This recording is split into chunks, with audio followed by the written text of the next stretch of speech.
Okay, final step for setting this up before the spackling goes on is just gluing the sides.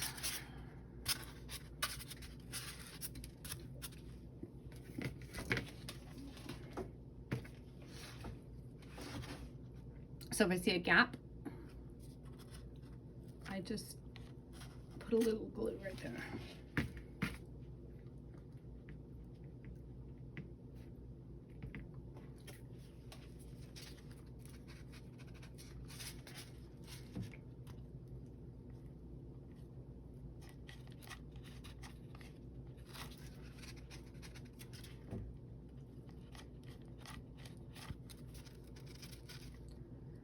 And sometimes there'll be like really big spaces. I just put extra glue, but the main thing to remember is that there's gonna be like the fake frosting all over this. So that will also act like glue. Here's another little space right here. I'm actually going to cut this little area right here. I forgot about that. But, so more glue, more glue, more glue. Can't go wrong with more glue. Okay, and then I'm going to trim that, and then we're going to start spackling. Okay, now I'm going to show you how to frost this. You have to frost your cake with spackle, lightweight spackle. I use a little spatula like this. You can use whatever size works best for you. These cakes take a lot of time. It's actually not the cake itself, it's like the drying time in between. So a thin coat of spackle like this, I usually put on, and then I don't touch it for a day. So I leave it to dry for a day before I even touch it. It says on the bucket that it dries in like 20 minutes or something, but it's not true. I don't find it's true. So, I mean, that would only apply for when you're patching a nail hole, which is what this is meant for. Maybe it would dry, you know, that would be very, very thin, and maybe it would be good enough to sand and paint, but I have never worked on anything that's only taken 20 minutes to dry. So, okay, so you get over to the edge as much as possible.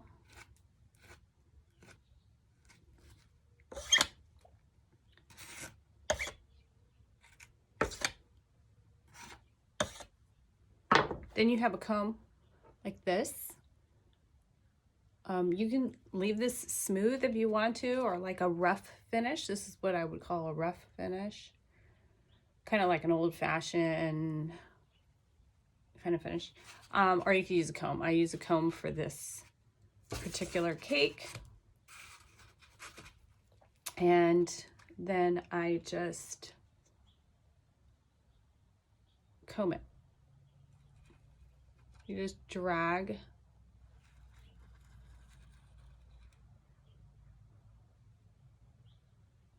the comb along the surface.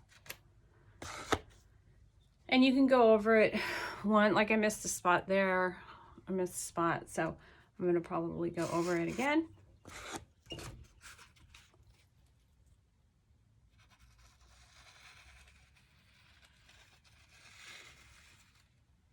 Yep, that's better. Okay, and so remember, it gets borders and confetti, so your imperfections will probably not show that much because it gets a lot of stuff on top. So, and this is what I mean by taking days, because like I'll do these 2 tiers, And I'll just leave this one empty, like just the foam, so that I can handle it.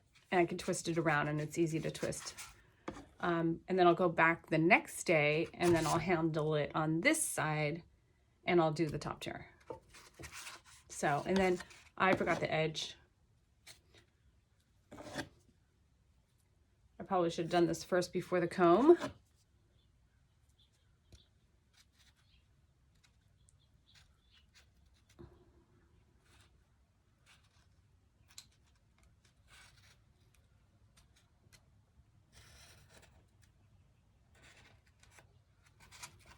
Just a thin layer.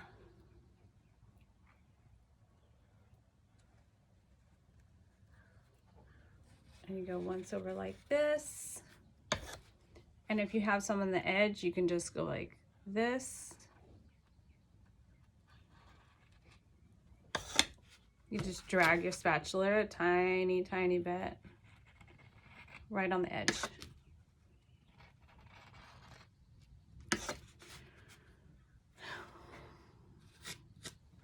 And that's it. And then you do it for the middle layer and the top layer. Same thing.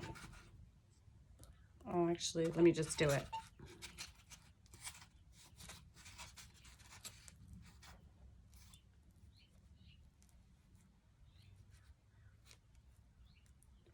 You want it thin, but not so thin that you can see the styrofoam.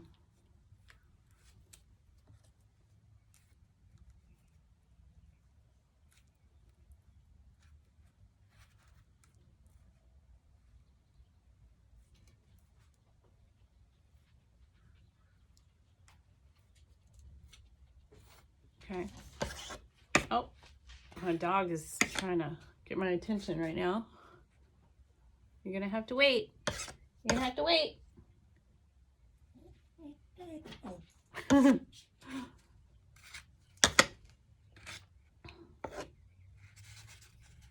You're gonna have to wait. Can you wait? Okay. All right. And then, so I put that thin icing and then just drag your comb. Oh.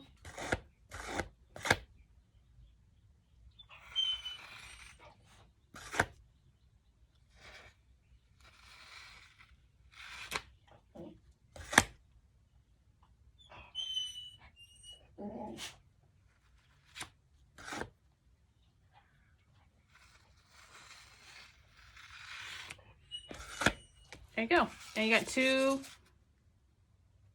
tiers frosted.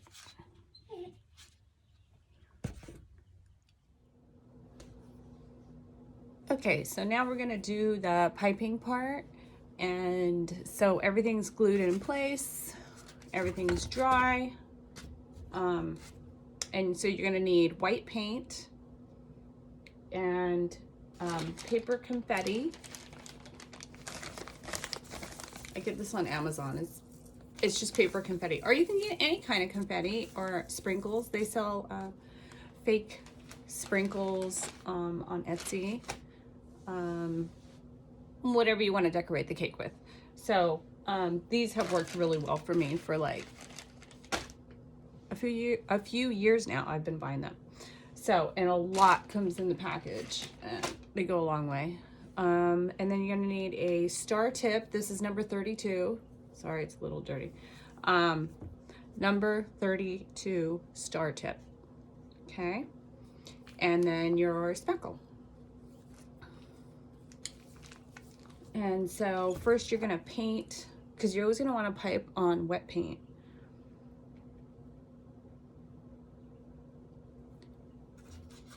So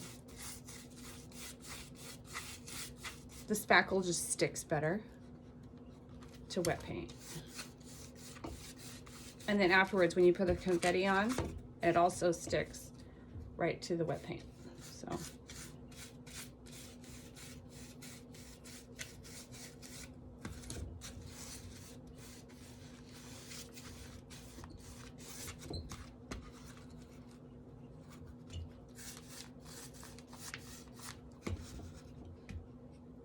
And I'm gonna do 3 swags on the top border, 4 swags on the middle, layer, I should say.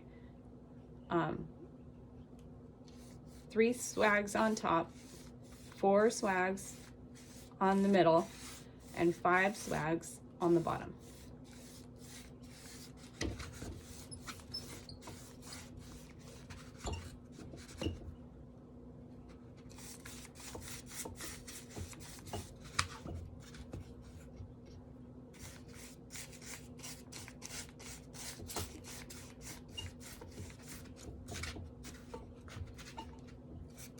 So we're just gonna throw some paint on real quick.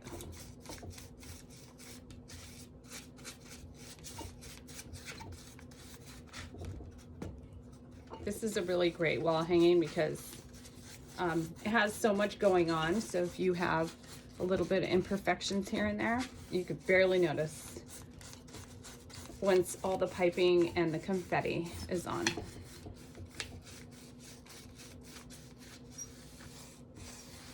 Okay. So I'll just start with the middle tier, and I just mark it right in the middle, and then in the middle between the mark and the edge, and then once again here, and then you just dip down. Dip. So this is the only tip you need.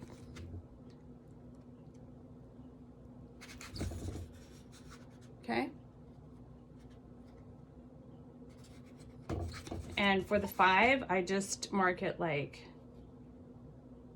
I do eyeball quite a lot of things. I don't measure out that many things that I do with like a ruler. I guess because I've been doing it for so long, but whatever is easier for you, if you want to mark it and, you know, so it's exact, whatever makes you comfortable.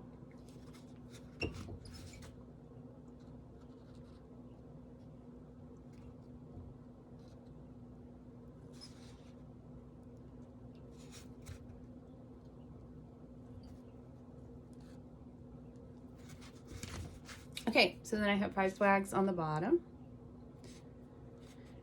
And then I'm gonna go up. So you start from the bottom, it's like a teardrop. You go down and then pull up. Down, pull up. So it's like slightly wider on the bottom.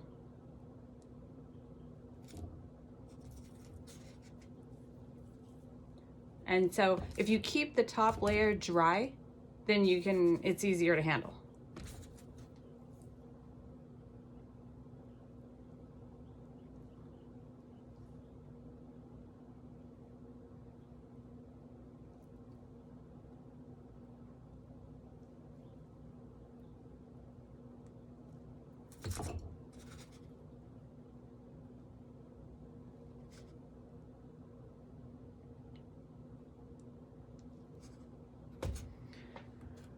Okay, so there's those. Then we're gonna do a shell border.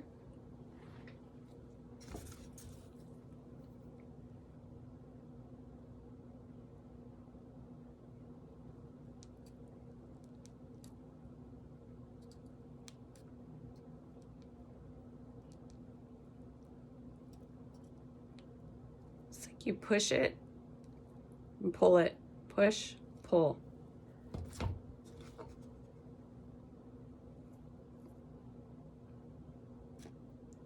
Push, pull, push, pull.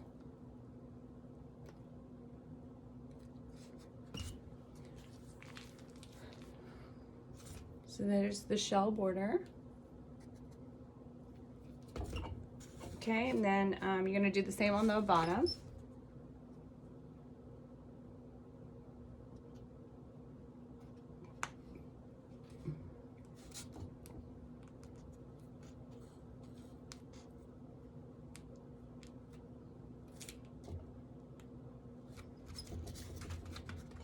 And then you're going to repeat the same pattern on top, but I only do 3.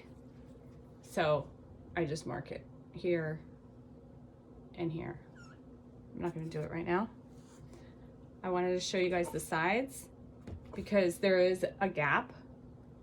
And you can see it doesn't look finished.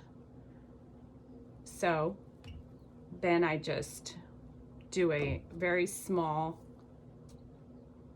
shell border on the side. And that fills it in, and it also secures the cake to the backing.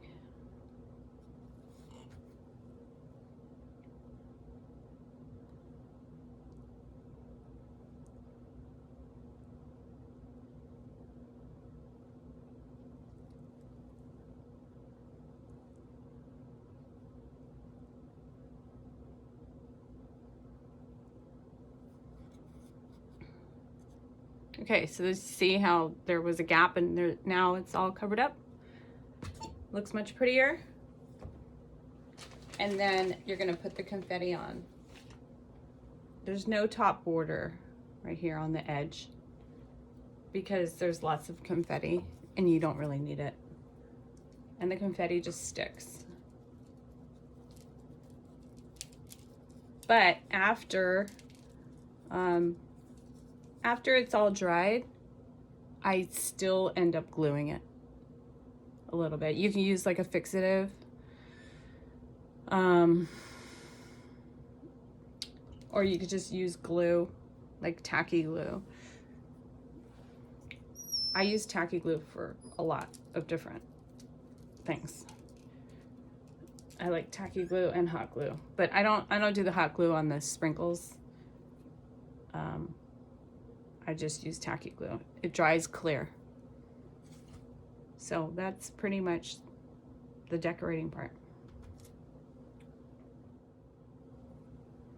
One quick note that I noticed, when you're putting the side borders on to fill in the gap, you just want to make sure that the back is flat because it has to hang on the wall flat. Okay, so if your little border, any of these borders over here, anyway, any of them, if they hang over to the back, it might not hang properly on the wall. So on this side it was hanging over a little bit, so I just took a toothpick and I just kind of scraped off the excess. So it still looks fine. You just want it flat in the back.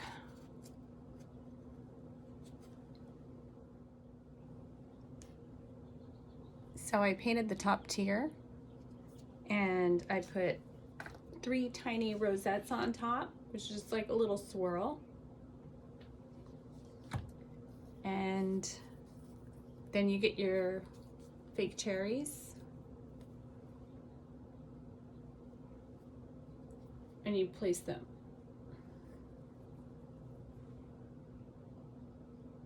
On top. Make sure they're straight.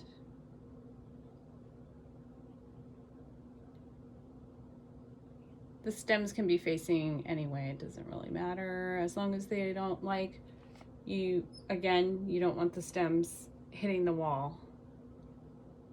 You need this to be very flat on the back. You see how this border is coming out a little? I'm just gonna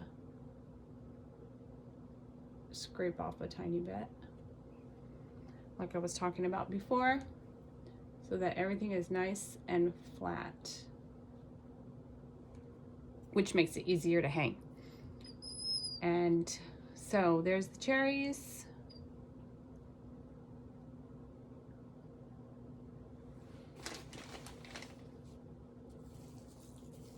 And here's the confetti.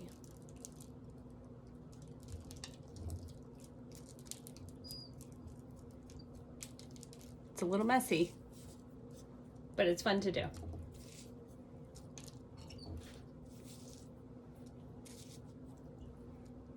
and the piping part is done. You have your cake.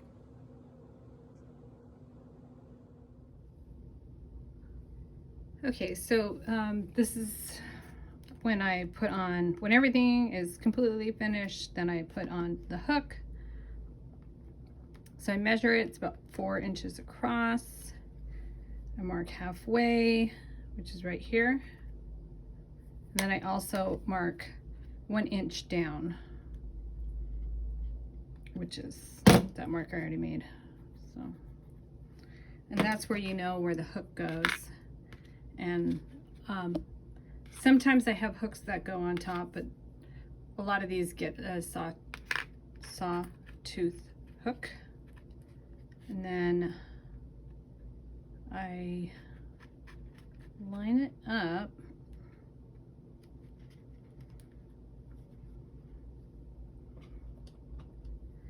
And then I first poke it with a thumbtack.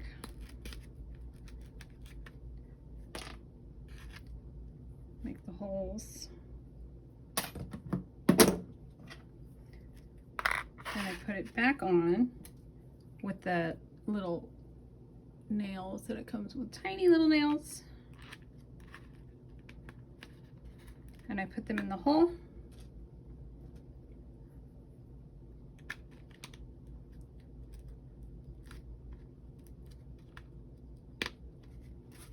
And then I leave a little space like this. You can see the space right here. And then in the space, I put hot glue again. Oops.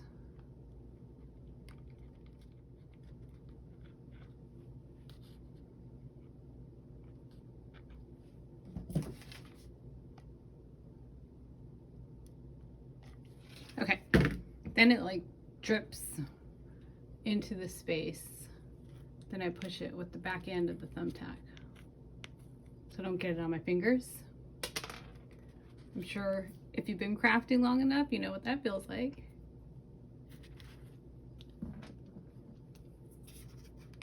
So I try to push it in place with the back of this. And I angle it out a little bit to make sure the hook part, you can get a nail underneath it. That's the hook.